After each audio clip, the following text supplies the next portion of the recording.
Guys কেমন আছো সবাই? তোমাদেরকে অনেকদিন ভিডিও দেওয়া হয়নি। আমি এখন আছি কেষ্টপুরে। তো আজকে আমার অফ ডে, তাই আজকে একটু চিকেন রান্না করবো। চলো তোমাদেরকে দেখাই।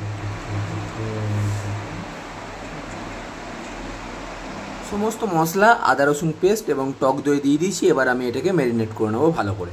চিকেনটাকে আমার ম্যারিনেট করা হয়ে গেছে। এবার আমি এটাকে কিছুক্ষণের জন্য ঢেকে রেখে দেবো। এরপর কেটে নিলাম দুটো মাঝারি সাইজের আলু আর পেঁয়াজ। এরপর তেলটা একটু গরম হয়ে যাওয়ার পর দিয়ে দিলাম তেজপাতা, পেঁয়াজ আর সবশেষে দিয়ে দিলাম এই 4টে আলু।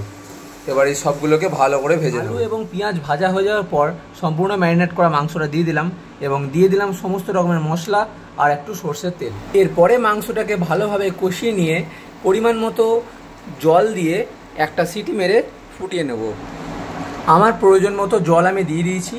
এরপরে প্রেসার কুকারের ঢাকনাটা এঁটে একটা সিটি দিয়ে দিলেই তৈরি প্রেসার কুকারের মধ্যে মাংসের ঝোল। ফাইনালি দেখতেই পাচ্ছ মাংসের ঝোলটা খুব সুন্দরভাবে রেডি হয়ে গেছে। আমার ভাতও রেডি হয়ে গেছে অ্যান্ড কিছু স্যালাড তৈরি করে নিয়েছি। অ্যান্ড এটা হচ্ছে আমার আজকে তৈরি মাংসের ঝোল। বাইরে থাকতে গেলে সবসময় খাওয়া দাওয়ার অ্যাভেলেবেল স্পেস থাকে না, তাই এভাবেই কোনো মতে খেয়ে চালিয়ে নিতে হয়। তাই আজকে ভিডিওটা কেমন লাগলো কমেন্টে অবশ্যই জানিও। আর মাংসটা হেভি সুন্দর সেন্ট বেরোচ্ছে, একটু খাবে নাকি?